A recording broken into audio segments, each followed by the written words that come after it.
আসসালামু আলাইকুম। এসএমটি ব্লগে সবাইকে স্বাগতম। যারা আমার ফেসবুক পেজ থেকে দেখছেন তারা আমার পেজটিকে লাইক ও ফলো দিয়ে পাশে থাকবেন। আর যারা আমার ইউটিউব চ্যানেল থেকে দেখছেন তারা সাবস্ক্রাইব করে পাশে থাকা বেল আইকনটি বাজিয়ে দিবেন। তাতে করে আমি ভিডিও দেওয়ার সাথে সাথে নোটিফিকেশন আকারে চলে যাবে। আর যারা অলরেডি সাবস্ক্রাইব করেছেন তাদেরকে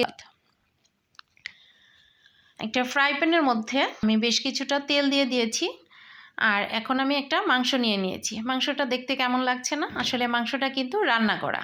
আর এই মাংসটা কোরবানির ঈদের মাংসটাকে আমরা বিশেষ প্রক্রিয়ায় জাল করে রেখেছিলাম। আর সেটা হলো মাংসের সাথে যে চর্বি থাকে সেই চর্বিটাকে দিয়ে একটু তেলের মধ্যে মাংসটা নেড়ে চেড়ে আদা রসুন আর পেঁয়াজ বাটা ছাড়া মাংসটাকে রান্না করা হয়, মানে চর্বি দিয়ে ঢেকে রাখা হয়। তাতে করে মাংসটা ফ্রিজ ছাড়াও 6 মাস বছরখানেক থাকে, কোনো প্রকার নষ্ট হয় না। আর এই মাংসটাকে আজকে আমি চর্বি থেকে উঠিয়ে ছোট ছোট পিস করে কেটে নিয়েছি। এখন আমি ফ্রাই প্যানের তেলের মধ্যে মাংসটাকে আমি ঢেলে দিলাম আর 1 কাপ পরিমাণ পেঁয়াজ কুচি দিয়ে দিলাম। আজকে আমি এই মাংসটা রান্না করব রাঁধুনি মাংসের মশলা দিয়ে। আর এই মাংসটা যেহেতু আমি একটু ভুনা ভুনা করে রান্না করব তাই এই মশলাটা দিয়ে দিলাম, কারণ এই মশলাটা দিলে কালা ভুনার মতো স্বাদটা আসে খেতে। এখন আমি এখানে 4 টেবিল চামচ পরিমাণ দিয়ে দিলাম। আর এই পরিমাণগুলি হলো যে যেমন ঝাল খান সেই রকম অনুযায়ী আর মাংসের পরিমাণ অনুযায়ী দিয়ে দিতে হবে। এখানে আমি 2 টেবিল চামচ পরিমাণ আদা রসুন বাটা দিয়ে দিলাম আর পরিমাণ মতো লবণ দিয়ে দিলাম।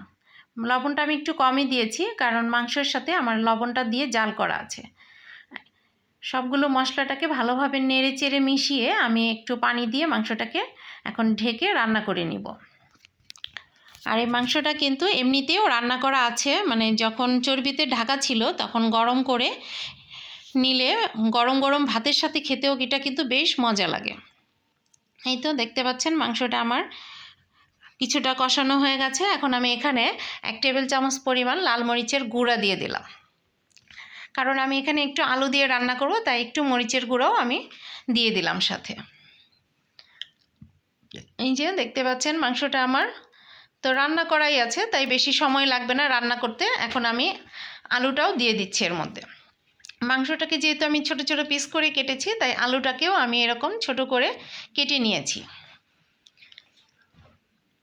এভাবে করে যদি কেউ রান্না করে খেয়ে থাকেন কমেন্ট করে জানাবেন। এখন আমি ঢাকনা দিয়ে ঢেকে দিয়ে দিলাম কিছু সময়ের জন্য। আবার কিছু সময় পর আমি ফিরে আসলাম, দেখুন উপরে তেলটা চলে এসেছে। আর এখন আমি এখানে গরম মশলার গুঁড়ি দিয়ে দিলাম,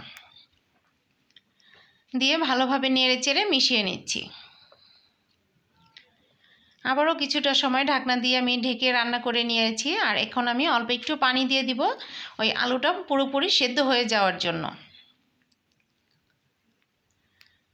এই তো মাংসটা আমার প্রায় হয়ে এসেছে। এখন আমি জিরার গুঁড়ি দিয়ে মাংসটাকে একটু সময় ঢেকে আমি নামিয়ে নিব। আমার রান্নাটি যদি ভালো লেগে থাকে প্লিজ একটা লাইক করে দিবেন, কমেন্ট করে জানাবেন কেমন হয়েছে, ফ্রেন্ডস অ্যান্ড ফ্যামিলির সাথে শেয়ার করে দিবেন। সবাই ভালো থাকবেন। আল্লাহ হাফেজ।